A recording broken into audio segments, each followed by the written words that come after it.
my struggle with keyboards is that it's like so often you're just like in the mix. You could be playing the wrong thing, but like that doesn't really ruin a gig.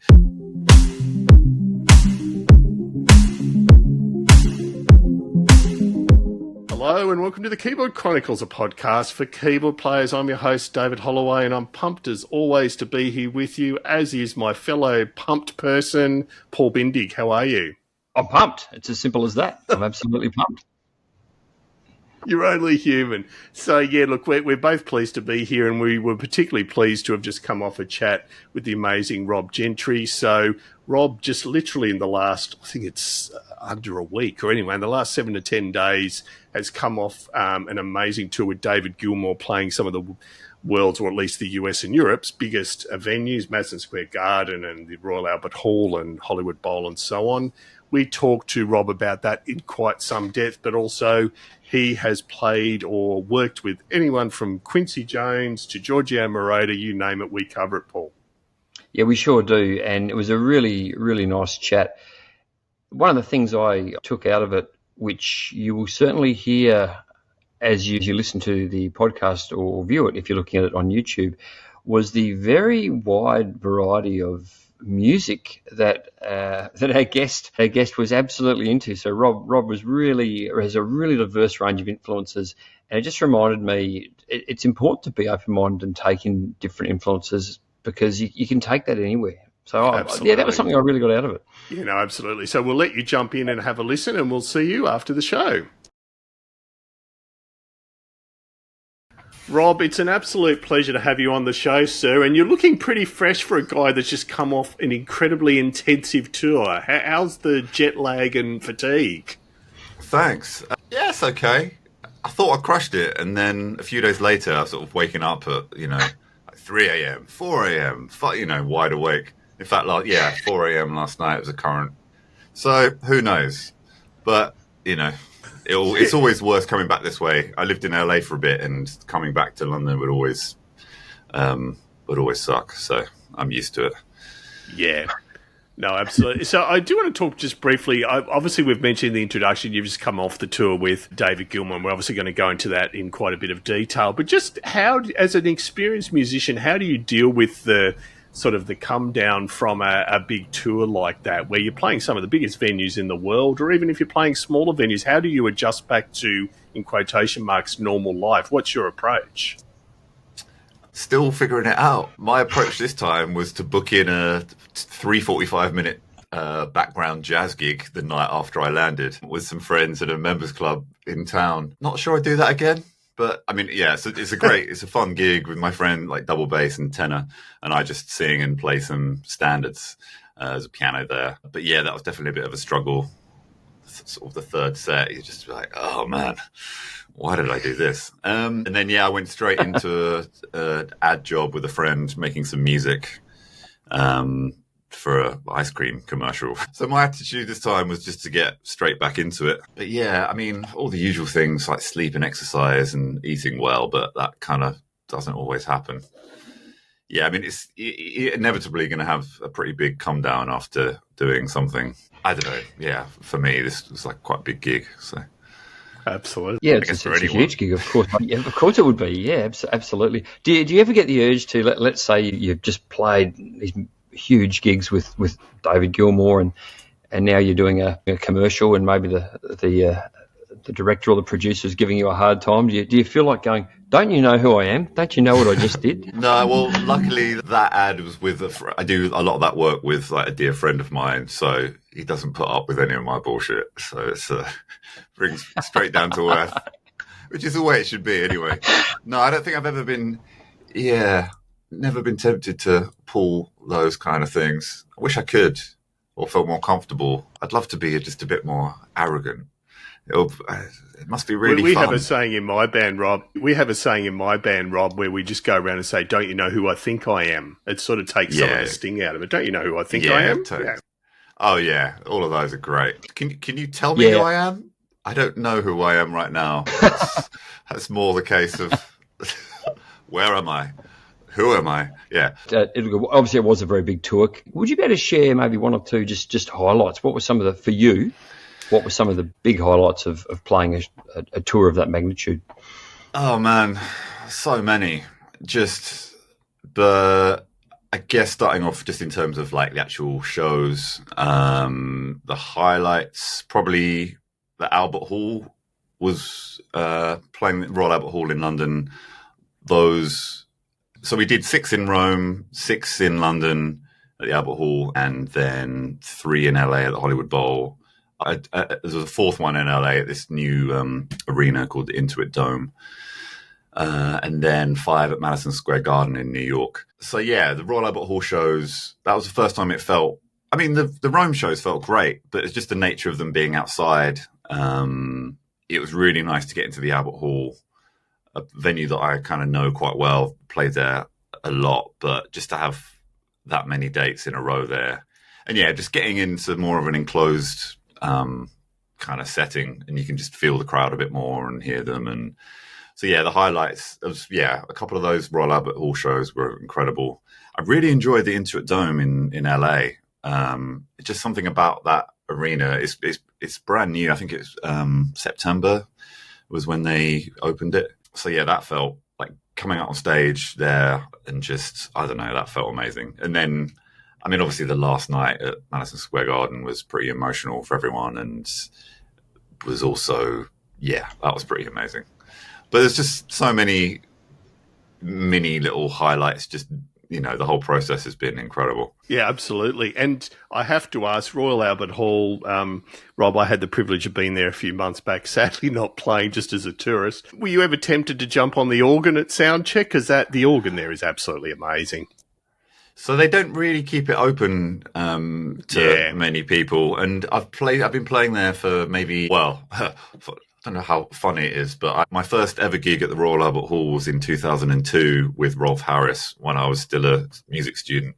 Obviously, he's had quite the fall from, Yes, anyway, enough about him. But I've been going there like quite a lot over the years, but I've never had a chance to play on the organ until this time when Greg Phillinganes, who was the other keyboard player on this gig, hooked it up and kind of surprised me after one of the shows. Just like, hey Rob, come, just follow me. So yeah, I got to play the organ for the first time there with Greg alongside, which in itself is just on so many levels. This gig is just like, it's pretty mental. Yeah, I mean that's an amazing experience in itself. Just sitting there playing the organ with Greg Phillinganes, as you do.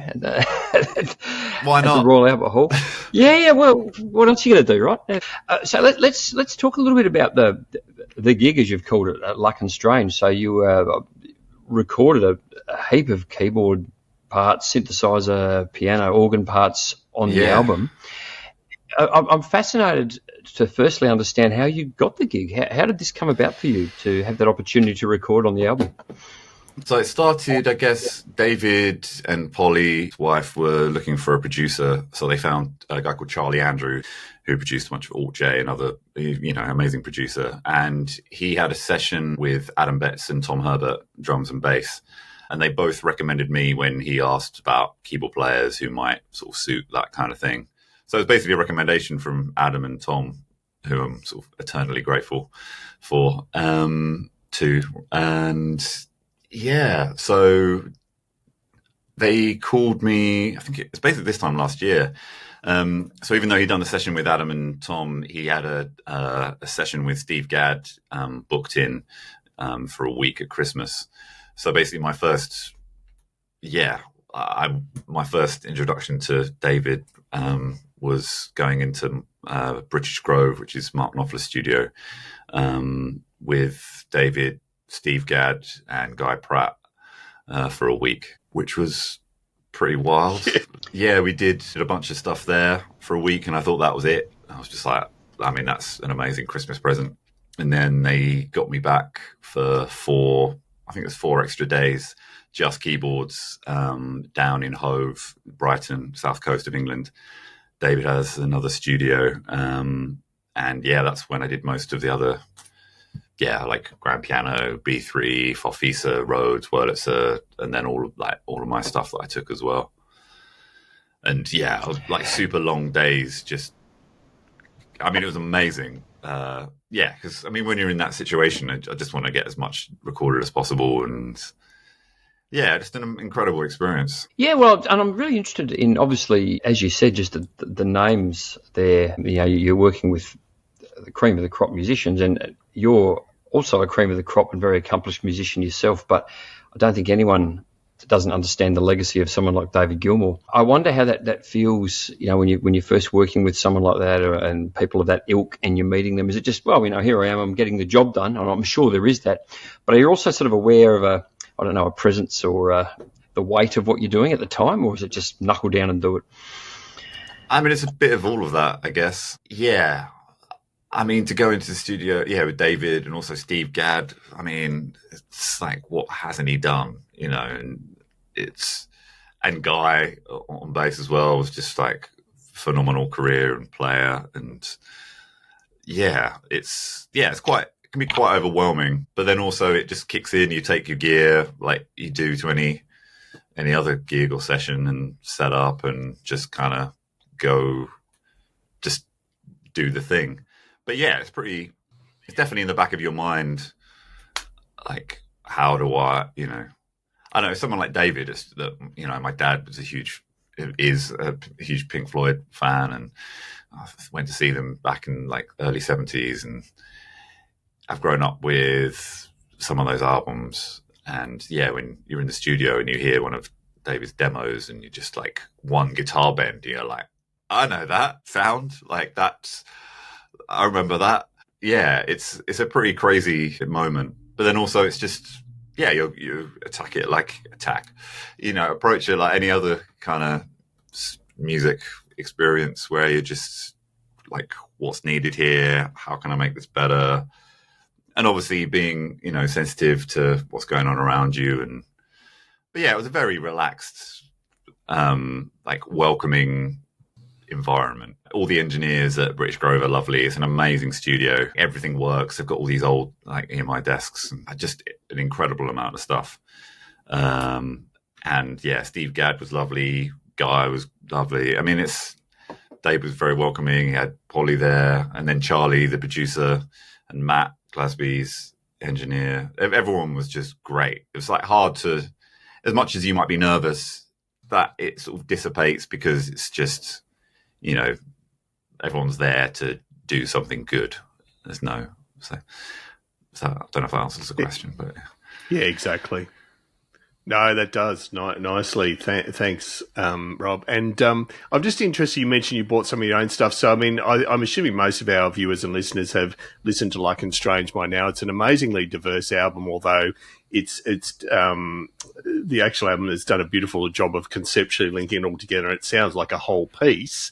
But you're doing everything from sort of synth work through to, as you mentioned, piano, B3, electric piano, and so on. What was the own gear that you brought to the party, and was there anything that stretched you during the recording?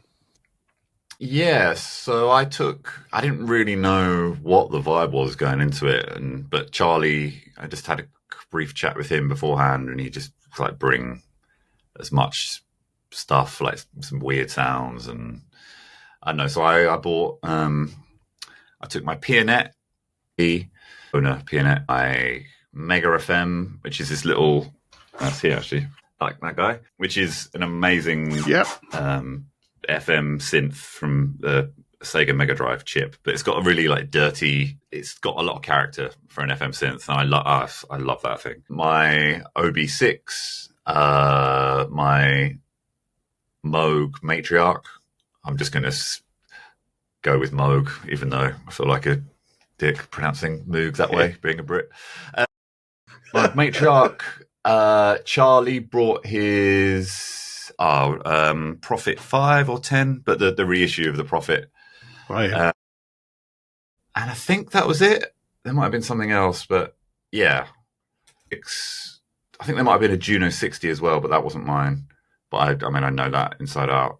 So yeah, that was the kind of stuff I had around me. And then I had a few pedals that helped. Yeah, I was running the Pianet through an octave pedal and a bunch of other stuff, which, yeah, it was interesting to find out kind of what made it onto the album. Because obviously, like, that first week, some of the tracks are, well, a lot of them were like really early stages and maybe weren't lyrics, and it's hard to know what was going to work. And anyway, yeah, but that was the gear. But in terms of like what stretched me, definitely, I mean, I guess we'll get onto it, but yeah, like Hammond, I wouldn't say, I mean, I would now, but last year I wouldn't really say I'm like a Hammond player in terms of like specialist kind of. So that was a bit, you know, I had a few, there was this one track we did just, Steve, Guy and me on organ, and that was the kind of the most fun bit, I think, of the week. They turned the click off and it was just this like Al Green kind of groove. It's a tune that turned into Dark and Velvet Nights. And that was, But in terms of, just some Hammond stuff, I was just, anyway.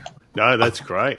I got the sense, Rob, just from listening to your talk then, that maybe you were allowed to be quite involved in the creative process from a sound design perspective and bring different ideas and sonic textures to the album. Is that right? Yep.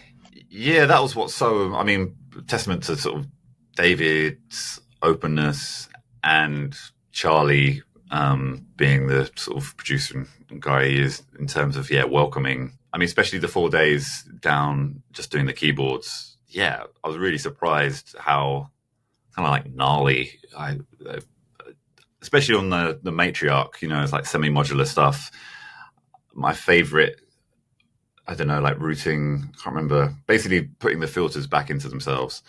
And you can really get like an awesome kind of sort of fizzy, overdriven, especially if you like have all the oscillators, like there's 4 oscillators, and if you have them all up in the mixer going into the filter and then add different bits of resonance, it's a pretty kind of like destructive kind of sound.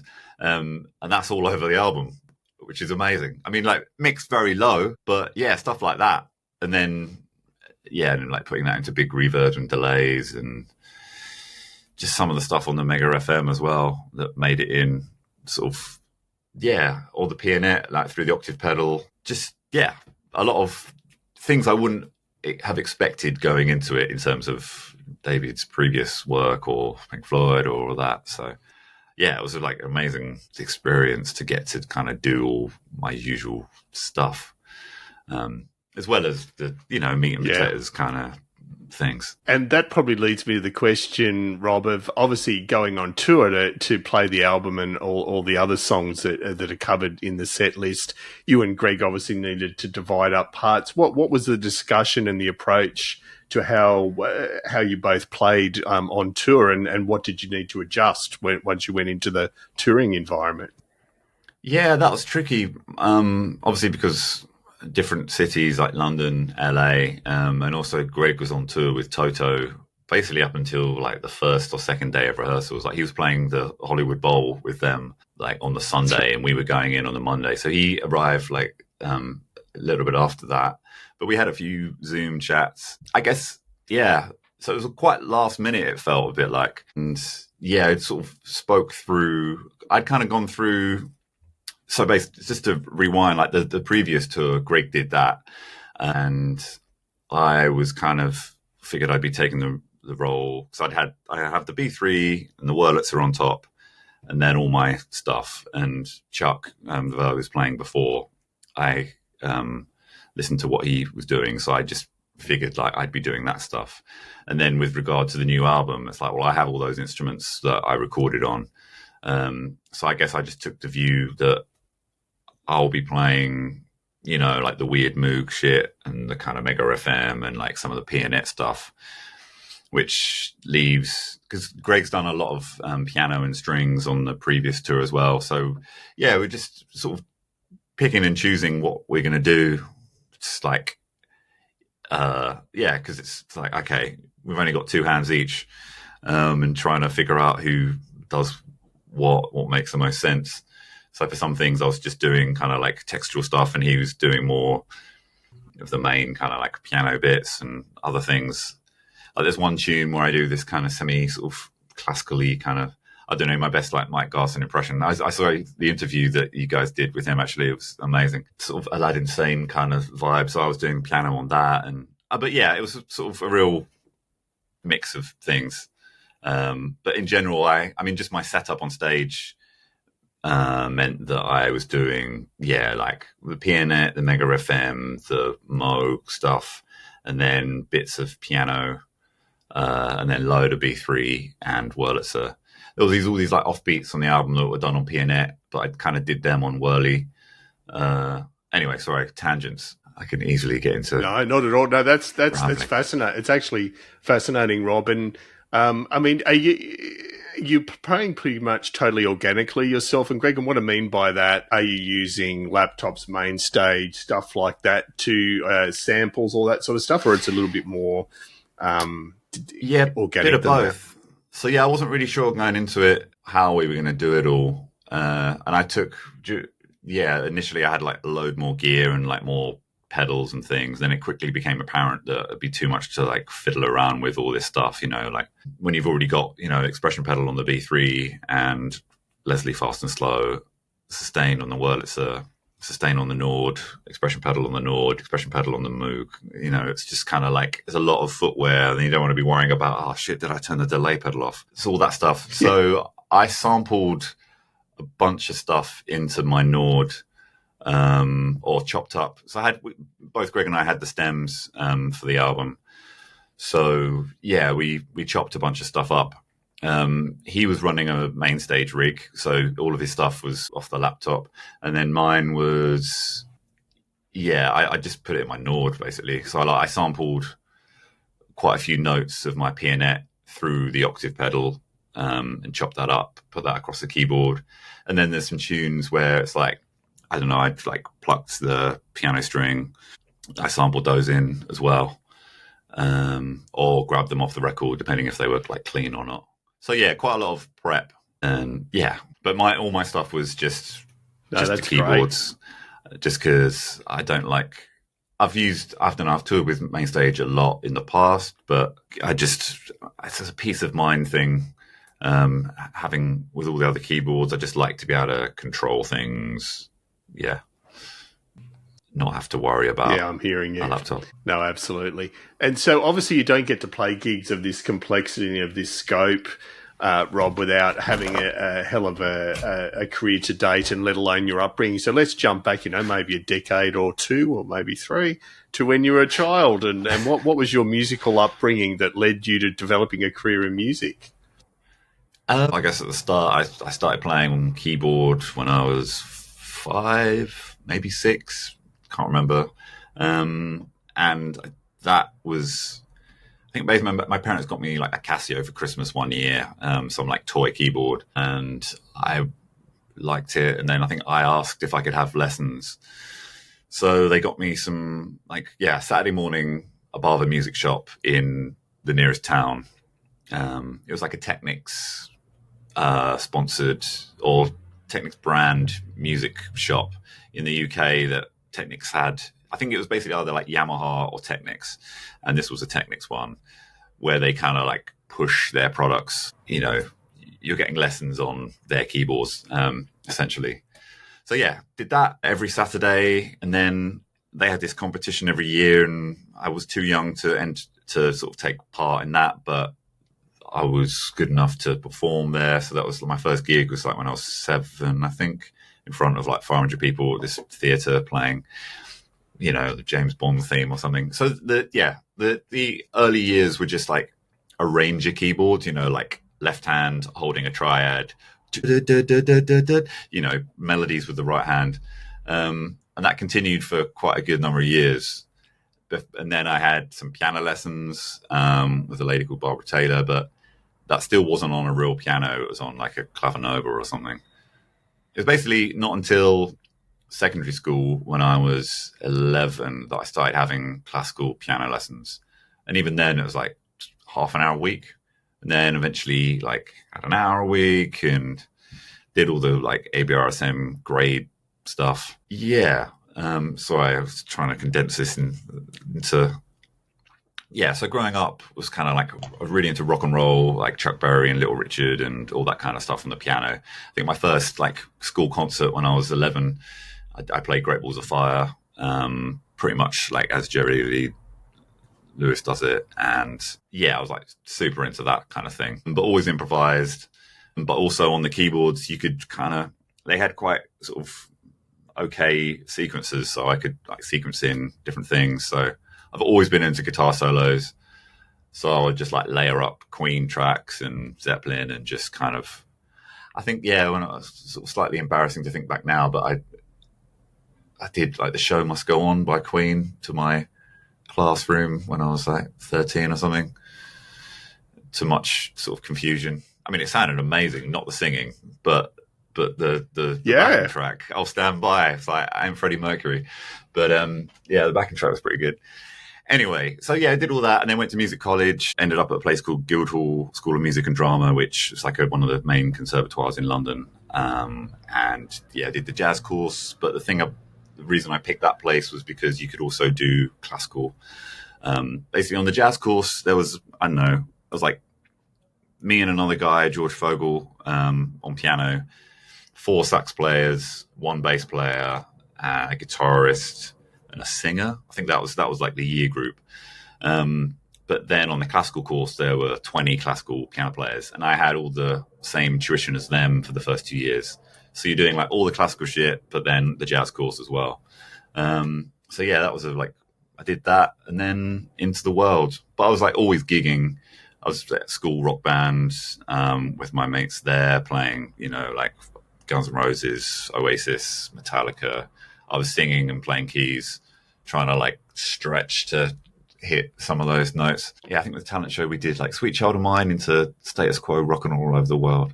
Anyway, so yeah, that was like the early years, and then yeah, just into like more gigging, and that's everything from like sitting in bars, singing, playing piano, hosting like sing-alongs, to playing keys with like soul singers, doing rock things, and yeah, so that was that stuff. But yeah, in terms of like more kind of, I don't know, legit sort of things, I don't know, there's been a real mix.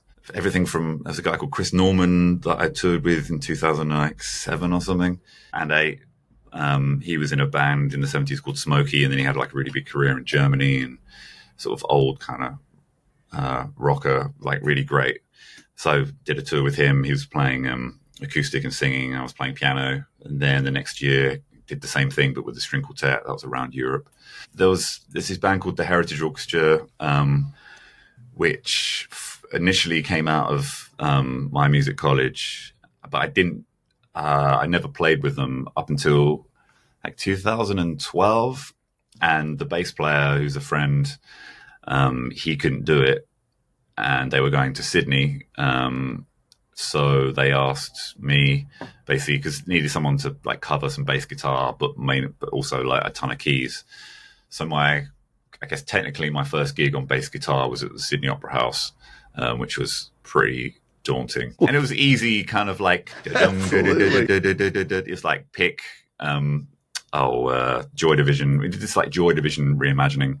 The guys from that band, like Matt Calvert, Adam Betts, Chris Wheeler, Jules Buckley, they sort of reworked a bunch of these Joy Division tunes. So it was kind of with amazing visuals as well. But yeah, that was at the Sydney Opera House. That was in like the second room. And then the first night we did in the main room, we did Vangelis's score to Blade Runner. So doing all those like CS80 bits and rows. Wow. And anyway, yeah. And then actually the next year we went back, Giorgio Moroder, his music basically. So he was there, did like the voiceover that he does on that Daft Punk track, played all of his tunes. Yep. And yeah, so with that Heritage Orchestra, I've done like a ton of stuff, and it's really varied. Like Goldie, it's the 20th anniversary of his album Timeless. We did at the Festival Hall in London. And then like a lot of gigs at the Royal Albert Hall, collaborating with different artists. Did this Scott Walker one with, I don't know, Jarvis Cocker and John Grant, and loads of amazing artists being kind of brought together. So So yeah, there's that. Yeah. I don't know. There's lots of different stuff. I've done like dance projects, more rock stuff. It's quite varied. Varied is an understatement, Rob, and you've sort of partly answered. So that's not rambling at all. You've actually preempted some questions. So the scope of your career is huge. So I was going to call out two giants, and one of them you've already mentioned, but I'd also love you to call out maybe ones that aren't perhaps as well known that you've learned a lot from. But the two I'm obviously going to call out are Quincy Jones, who passed recently, which is obviously a huge loss. Tell us about whatever involvement you had there. So Jules Buckley, who conducts the Heritage Orchestra, used to, I don't know, not sure how he initially got introduced to Quincy, but did. So it was through his involvement. The first gig we did with Quincy was in, I think it was 2018 at the O2 Arena in London. I think it was his 85th birthday, I think. So it's basically just like a whole concert of just his back catalogue from big band stuff, Sinatra and Basie, all the way through, his like solo album, George Benson, Michael Jackson, his film work, TV. I just anyway, he doesn't need an introduction. His music. It was like a one-off gig at the O2 playing that. And on that gig, I was mostly doing, there were two keyboard players. I was doing like synth, mostly all the synth stuff. And then the following year, we had, it was another one at the O2, the Accords Arena in Paris, and we closed out the Montreux Jazz Festival. And for that one, I decided that I wanted to do like more of the road stuff, just because it's a bit more kind of like fun, especially like some of the comping, just more part of the groove, and some synth stuff as well. But that year we did those three shows, like different. So it was the band, like two keyboard players, two guitarists, drummer, percussion, and then like horn section. I mean, it sounded incredible.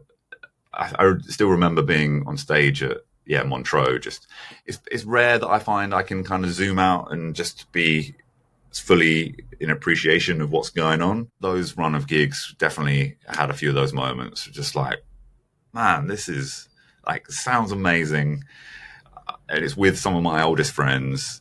I felt like it never been played as good as that, or at least it just felt great.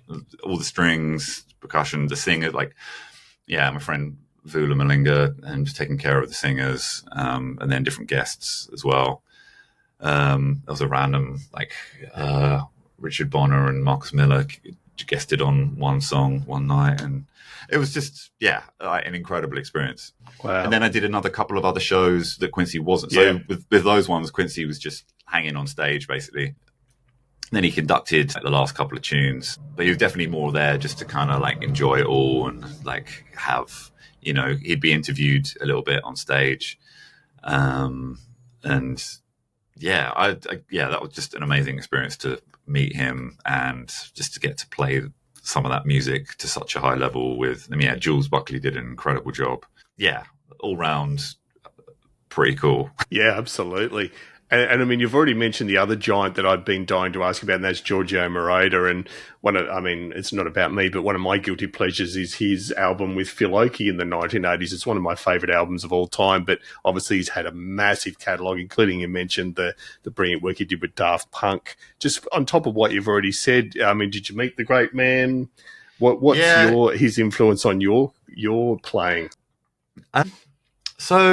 In terms of influence, probably not that. My influence is, I guess we can get into that. But he was there at rehearsal and gig and got to chat, and he was lovely, quite comical stories, and just like lovely dude. And getting to play, I hadn't really realized like quite how much stuff he'd done, even just different film work or whatever, and just like a concert like that where you're doing sort of kind of front to back of someone's career, you really get to see the breadth of it, and incredibly inspiring. And especially when you get to like go into figuring out what sounds how to, program different synth patches or what's needed on different things.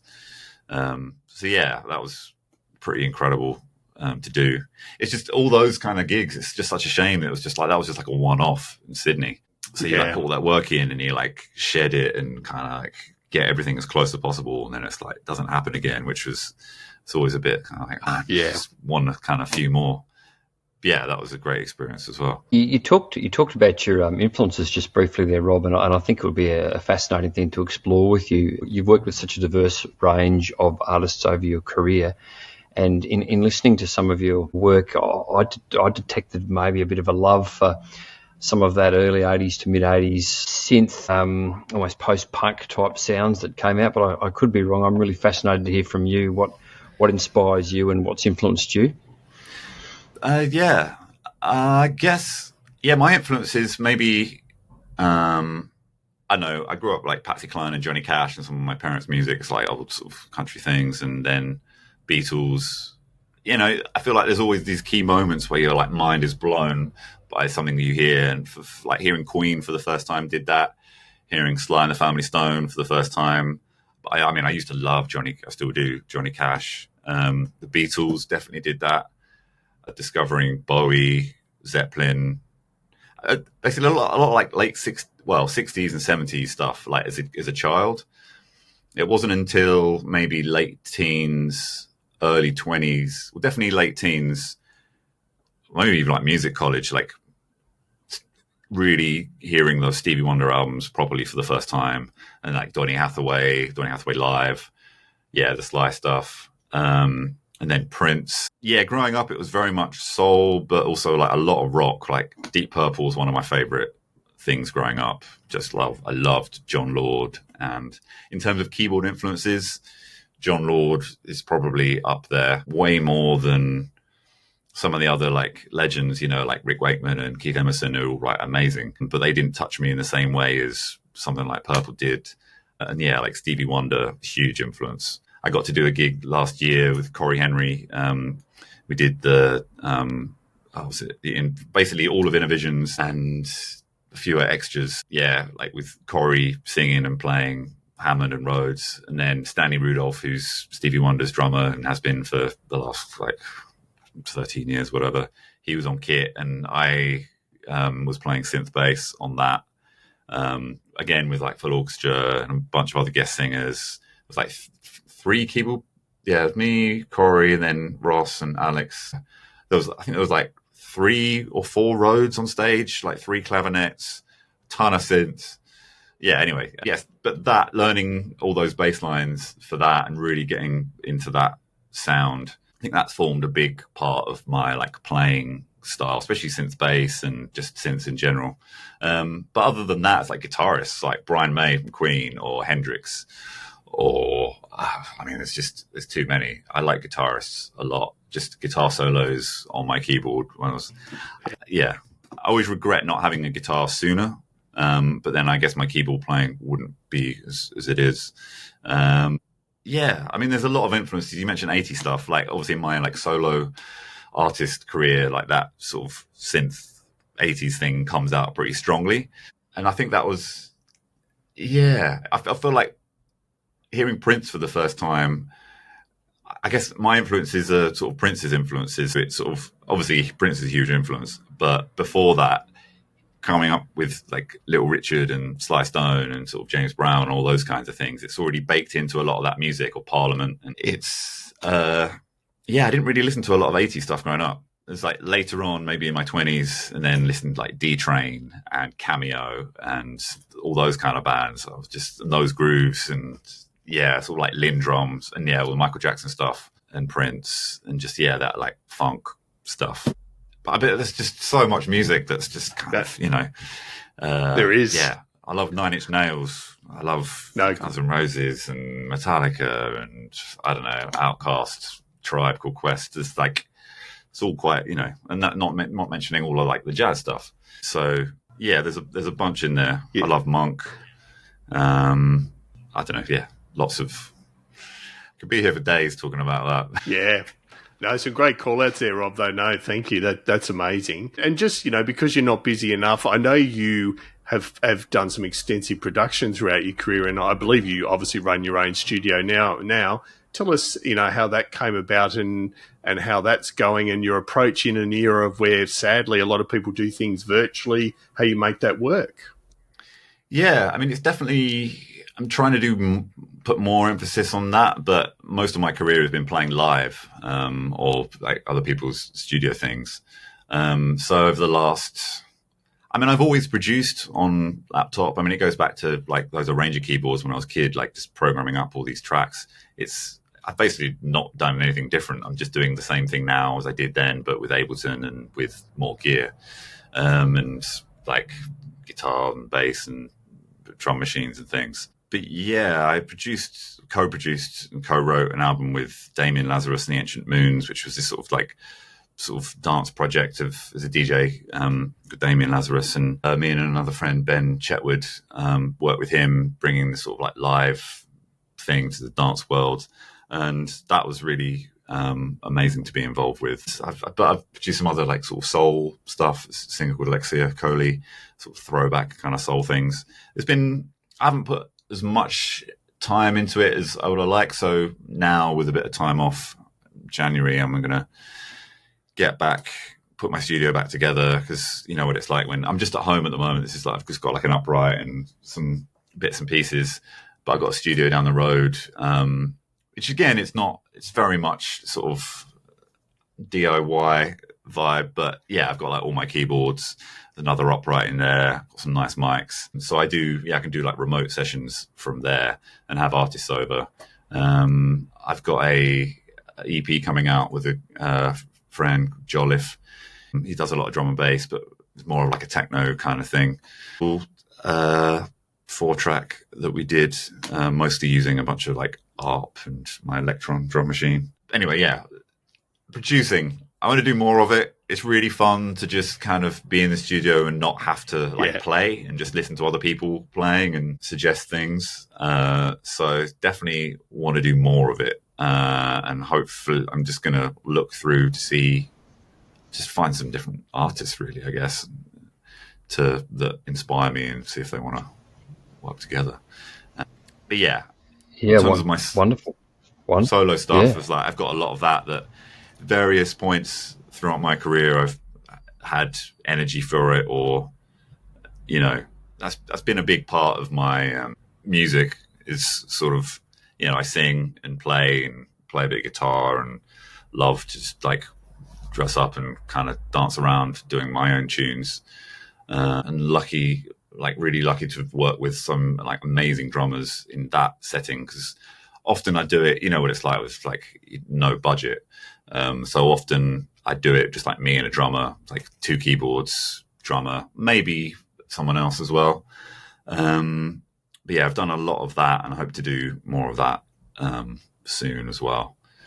For that sort of work, Rob, what would be your favourite keyboards to go to bring that sort of music to life? And thinking about the EP that you're re-releasing, what do you think you'll be working with from a keyboard hardware perspective?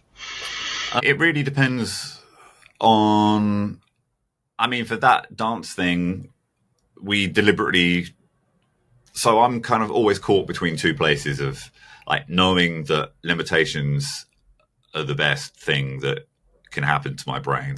So I don't, it's like overthink stuff and constant, all the usual, whilst also being a bit of a, like having the nerd, like problem solving thing of like, but it doesn't do this, but how can I figure that out? So, with that EP, we deliberately were like, we're just going to use the 2600 and like the, what's it called? I always forget the name of it. The Analog Rhythm Mark II, the Electron. So basically use those 2 things, and then my Mega FM as well. And the stuff that I'm doing going forward is probably going to focus around those. But then, I just got the Moog Muse, and just, it's annoying. It's like I've been really good about like not having too much gear or trying to sell stuff, but then you get other bits and pieces. I've just got this like Oberheim TE05, just like really small, compact for gigging. Yeah. But then it's just like another thing to just like, you get distracted. So Anyway, to answer the question, I don't know. I feel like my palette of choice at the moment, I'm really in love with the Mega FM. I think the synth sounds, even though the Electron, that's a drum machine, it's got the oscillators, especially since the most recent update that came out this year, and the tracking's really improved. So you can really play it like across quite a few different octaves. It sounds great. Yeah, I really like my Pianet as well. I basically bought that because I'm not going to be carrying a Rhodes around. Some people do, but that's not for me. And Wurlitzers are too expensive. I wish I'd never sold mine. But yeah, the Pianet was just kind of a great little thing for getting like that electromechanical world without it being the heaviest thing. You can like pick it up with one hand. I thought that really answered the question, but it depends on the gig as well. I sort of really long for simplicity, but I don't always achieve it. One of my favorite gigs I've ever did was with Joan as Policewoman out of New York. And it was just her, Joan singing, playing guitar and keys, Parker Kindred on drums. And I had left hand Moog bass, right hand, kind of like organ and some Nord. And that was still one of my favorite kind of gigs, and like a proper roast as well. I was way younger, and yeah, just the way that both of them sort of encouraged but also critiqued. It was just an incredible like month or whatever it was of touring with them, and just nowhere to hide. It's just like, especially when you've got going through a Ampeg SVT. No, that's amazing. And look, you mentioned about simplicity is your aim. I think there are two golden rules of keyboard players. One is that you aim for simplicity but usually end up with a complex rig. The other one is that keyboard players usually aren't recognised on stage or invisible. And I do know you had that fun experience even on this tour with David Gilmour in Rome. You got forgotten one night. It warms the cockles of every keyboard player's heart out there that no matter how successful you are, you will get forgotten. Yeah, don't worry about it. Yeah, that was funny. That happened. It happened a couple of times on that tour. Yeah, it was funny on that because, sort of going around the band and then sort of David just sort of, and everyone kind of motioning and then just oh, fuck, on the mic. And Rob Gentry. Yeah. But, I mean, I don't take that personally. It's yeah. No, of course not. Yeah, the keyboard players are we're definitely it's one of my least favorite things about keyboards. It's funny, like sort of listening to a few of your episodes and being like, oh yeah, because I've always felt a bit like, oh, I'm not just like, oh, I'm not just a keyboard player, but it's like I'm very much a sort of like nerdy. Not all keyboard players are nerdy, but like I very much fit the bill of a keyboard player as well. And it's like, and I love that, and I'm really good at it. But also, I don't like many contexts where keyboards are, and I love playing synth bass because you're going to be felt and you have power over like the harmony and also the groove.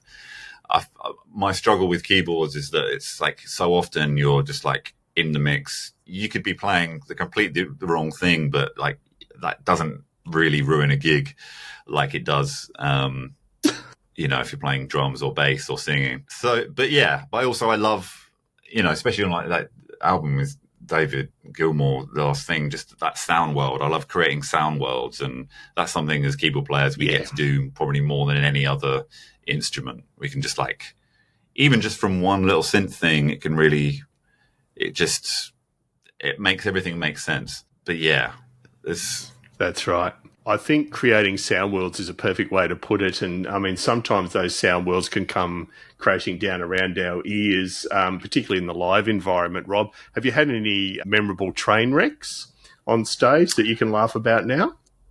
No, I mean, I guess the thing with me is just I'm always so consistent and on the money that nothing ever goes wrong. Yeah, there's been a few. I mean, I think the one that still brings dread is I was depping for a mate of mine with a band. We were playing in Hamburg, the Mojo Club. It's like 800 cap place, sold out. And that rig it was drums, the vocalist, keyboards. Two keyboard players. But what I was doing was controlling the whole of the set with Ableton. So the drums were linked to triggers in Ableton. There was no track, but I was playing a lot of what was happening with the keys. The other keyboard player's rig was linked to the Ableton that I was controlling. I also was playing a bit of guitar and a bit of bass. And yeah, it was just a nightmare. For a start, just setting up, when you get into a show and it's just like you've been traveling all day and you're just a bit tired. Like the input jack on the guitar was screwed. I was like, okay, deal with that in a bit. Setting up the thing. But yeah, like midway through the gig, everything just stopped working and I couldn't figure out why. And you're just like that thing where you're just trying to keep, and I couldn't keep playing because it was just a MIDI controller. And I mean, this was my friend's setup. So my golden rule with keys is like, if you're having laptop, cool. But like always have one hardware thing that you can play. So I feel like I can jam, like give me a monosynth and a beat, like it's going to be fine. Like you can fill time, chat, da-da-da. But I had none of that. So everything just stopped working. And yeah, just like 800 faces are just staring at you and the 3 people on stage. And so that was a pretty hellish moment. You'd like restart the laptop. It's not that. What is it? And just going around everything. And then before recognizing that the like USB cable on my friend's like old battered keyboard had just like come out just a tiny little bit and it stopped communicating. And yeah, that was a pretty gig. Yeah. But I mean, there's been loads of things where you sort of, you start the gig having done sound check and you've left the sound check patch on the wrong thing, or like the expression pedals up when it should be down, or the pedals, whatever. Or like with the Hammond, you haven't, like the drawbars are where you can see them, but then the preset key doesn't match or stuff like that on like a dark stage that you can't see. And with the Pete Tong gig I do, the Ibiza Classics, sort of old dance music with a big orchestra. Yeah, like the O2 Arena every year. There's been, before we had the laptop sending us program change messages, you'd have to change it before each song, just like dick. And there's a few tunes that I start, and there was one tune, I think it was like Strings of Life, sort of Jenga, Jenga, Jenga, Jenga, this old like rave classic. And instead of it being like a Korg M1, it came on this kind of like comedy synth, like blop, blop, blop, blop, blop, blop, to 20,000 people. So yeah, there's loads. I mean, that's another podcast. But it's always right. But again, it warms our hearts.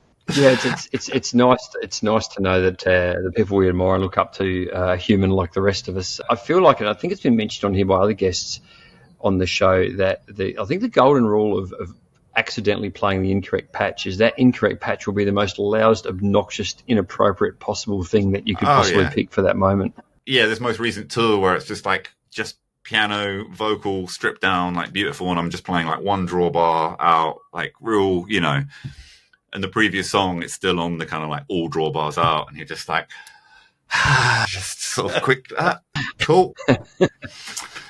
No one will notice. Okay. No, I love Nords, but they're so dumb with having I never use the transpose button, but just the fact that it's on the panel, and if you're like flailing away, sometimes it can get hit. And yeah, that's happened a couple of times. Like you can't set transpose to 0. So if you hit the button, it's on, and then it's going to be, like whatever it is. So that's happened again. Yeah. All these keyboard player things where it's just, gear. Yep, I'm hearing you. No, great stuff, Rob. Thank you. We're on to our more traditional questions now, and the other one is tag a keyboard player. Is there someone out there, and we hugely appreciate that you've listened to a couple of the shows, is there someone out there that you would love to find out more about yourself as a player? I don't know if you've had him, Jake Sherman. He plays with Michelle and cello. No. He's amazing. My mate Abe plays drums with her and him, and actually Jake and Abe, they have a duo. Abe Rounds, he's Australian.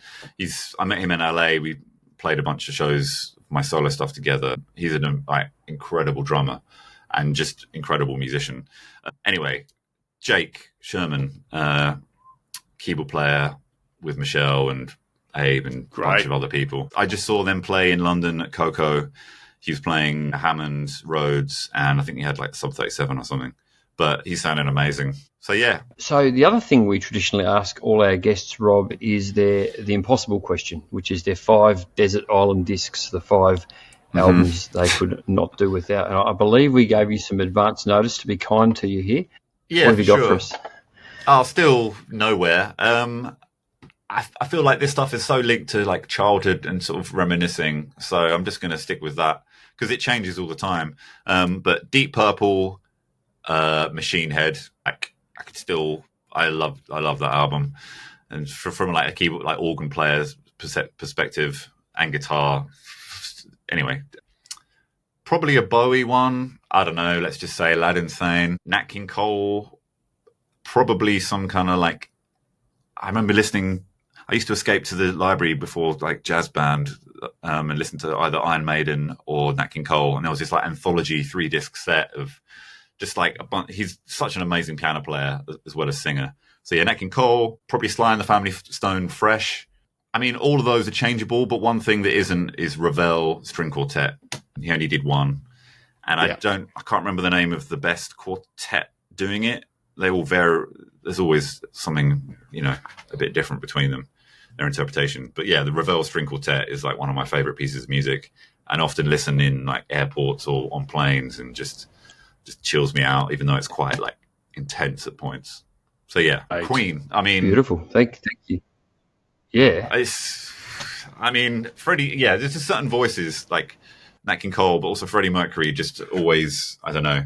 And it's hard to pick an album because it's like Night at the Opera or Day at the Races, but then equally just sort of like a greatest hits or some anthology, just because the amount of like incredible tunes, and the albums featured a lot more like weird musical bits that were fun. But anyway, yeah, I could go on and on. I'm just like over caffeinated, and that's the first part of the day here. So. Well, no, thank you for those cool album recommendations, and we'll pop them in our show links for sure. And plenty of big fans of all those artists amongst our listening community, that's for sure.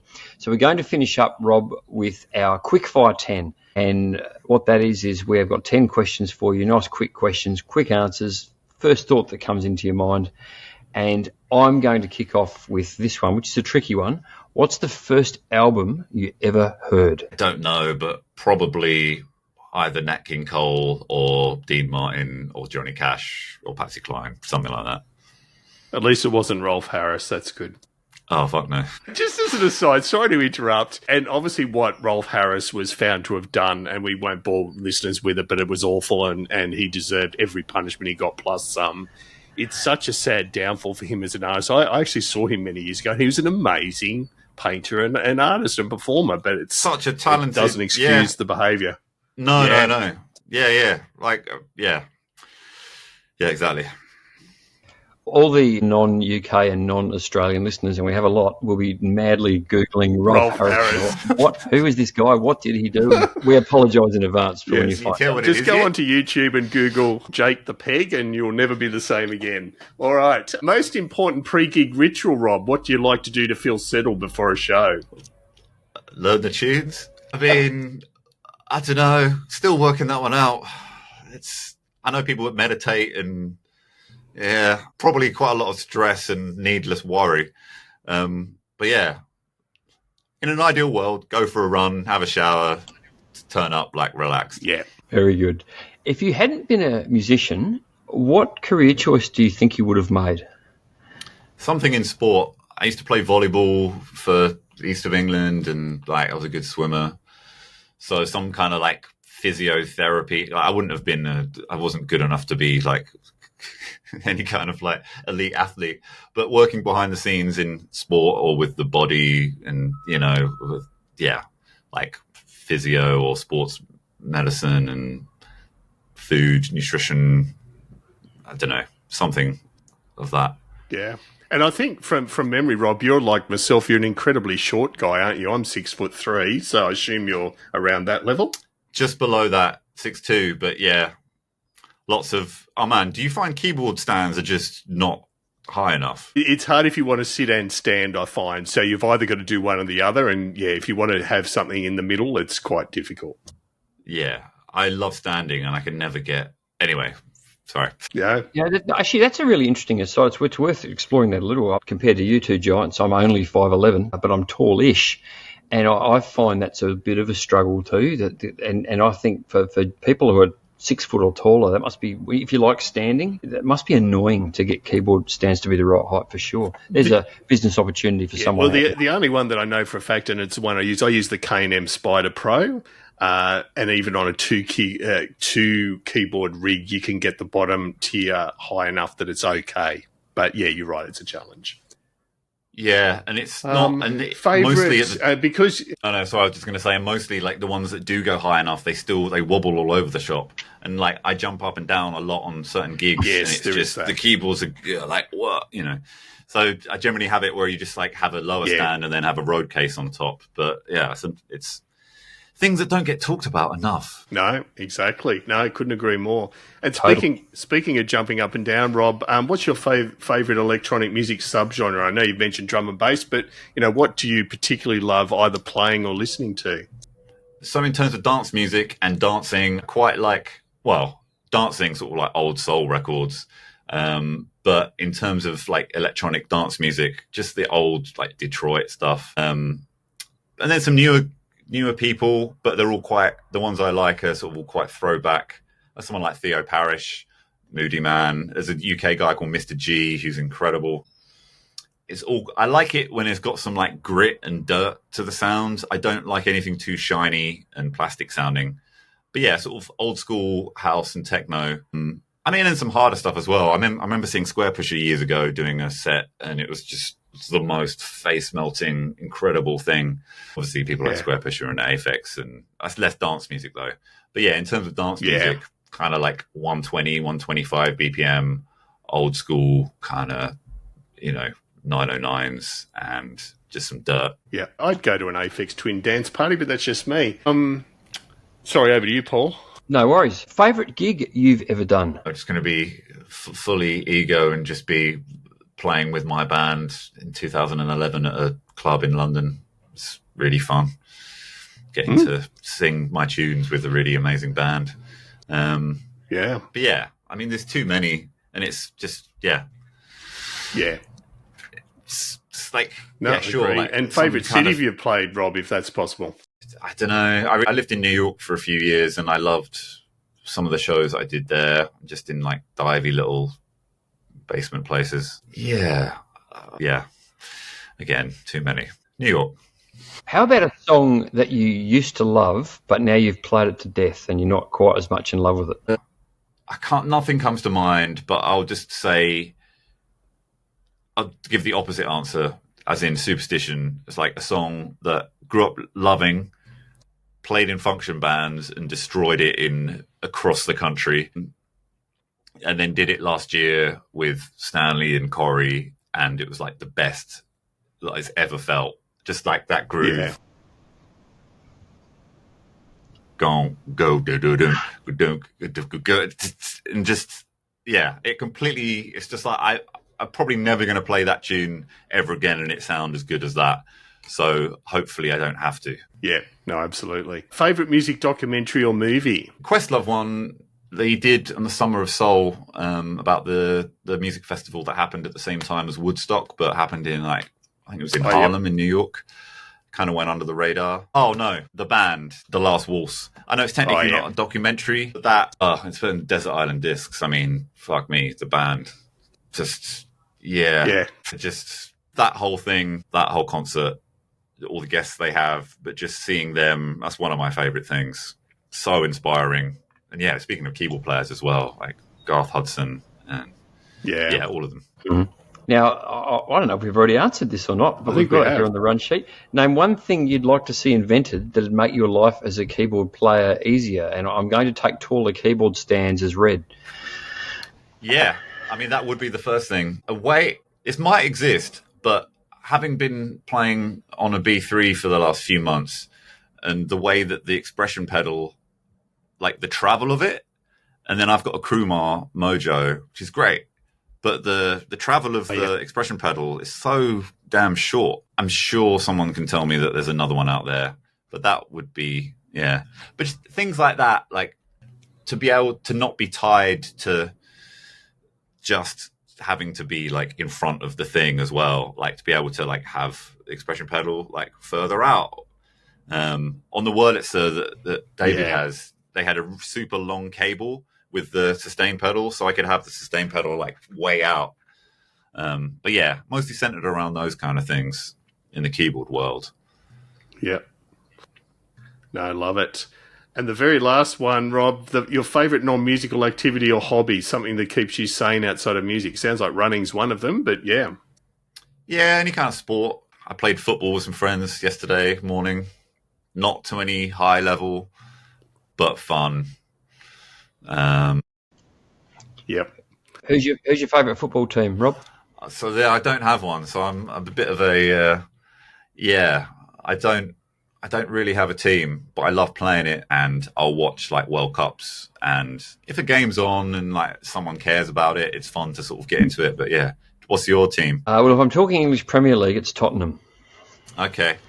Yeah, I mean, all my cousins support Tottenham, and my family's from there. So, I mean, there you go. Good choice. It's like super close to where I live in London. So, but it's either Tottenham or Arsenal. It was split between. Yeah. No, absolutely. And I mean, it's a great team sport, as is the teams you've been part of. Rob, we can't thank you enough for taking this time. It feels like, as always, we've barely scratched the surface, but hugely appreciate the time you've taken to speak with us. And we will keep in touch, and hopefully there's a follow-up performance at the Sydney Opera House at some stage. May it be so. Oh, I would love that. Yeah. And thank you so much, both, Dave and Paul. Like, it's so nice to get to just like nerd out. And and I've really enjoyed listening to some of the episodes that I've caught so far. And just, there's not enough sort of keyboard centric things out there. And I really appreciate you reaching out and, allowing me to waffle on about stuff. And there we have it. I mean, we talked before the show how diverse the conversation was, Paul, and it was indeed diverse. Yeah, as I said in the intro, Rob's someone who clearly loves all kinds of music and brings that great range of influences and knowledge to his playing, and it probably made him the perfect person to work with Gilmour on the Luck and Strange album, with all the different textures that he's helping to create there. And I was, as a big fan of David Gilmour, I was really delighted to hear that he seems like a person who really let Rob put his own flavour into the recordings. What did you think? No, I agree totally. And I thought it was amusing in just from a selfish viewpoint that in the last 3 or 4 episodes, we've had 2 amazing keyboard players that have been meters from Greg Phillinganes. Greg, the time has come. Yes. I'm not saying Greg's declined, because there's no way we've gotten a message to Greg, but Greg, the time has come. Greg, you need to be on our show, Greg. It's as simple as that. It would be an honour, sir. So, no, it was great, and really appreciate, as I said, Rob's time. So we look forward to keeping in touch. So, again, thank you all out there for listening. By the time you hear this, it's pretty much a Happy New Year to everyone for 2025, and we're certainly excited for the new year, and we will have talked a little bit more about that in our most recent live stream if you want to go and check that out, what we've got planned for 2025. But also a quick shout out to our gold and silver sponsors, Mr. Dewi Evans from the lovely country of Wales, who also joined us on the last live stream. So huge thank you to Dewi, to Mike, the amazing magician at Midnight Mastering. Well, that was lots of M's. That was good alliteration there. Again, we couldn't do what we do without him, and he does some wonderful work. And now, David, I'm just going to make a comment about that, because I've reached out to Mike in the last week or so, and I'm currently uploading some work for him to have a bit of a look at and play with from my band. So we put our money where our mouth is here, and yes, Mike is a great supporter of the show, but we would certainly only recommend people who we think will do a great job. So if you want work done. Yeah. He's the better mate that I need to disclose. I did tell him that whatever he quoted you, we needed to double it. But that's fine. Luckily, I'm so wealthy because I'm a musician, so I can afford it. So, yeah, thank you, Mike. And then the wonderful Tammy Catcher from Tammy's Musical Shoe. Thank you, Tammy, for your ongoing and long-term support. Much appreciated. And last but definitely not least, the subject of Paul's T-shirt, the Keyboard Corner on the musicplayer.com forums. So do get on there for a chat about the nitty-gritties of keyboards musicianship more broadly. It's well and truly worth doing. So thank you again all out there for listening. Do join us on all the socials. And we are on Blue Sky for those of you that have joined the exodus from Twitter. And I'm not getting into politics here, but I know some people have left Twitter. We are on the Blue Sky platform. We're on Threads. We're on Instagram. We're on Facebook. We allegedly are on TikTok, but I never upload there. It's just a little bit too young for me. Come on, David. Yeah. How could you say that about yourself? I know. You're a young and sprightly guy. We're ubiquitous. We're on Blue Sky. This is amazing. We are on Blue Sky under Keyboard Chronicles. Everywhere. We are everywhere. So cool. And then there's even good old-fashioned email, editor@keyboardchronicles.com. So, yeah, again, thank you for listening. We'll be back in a week or two. And until then, keep on playing.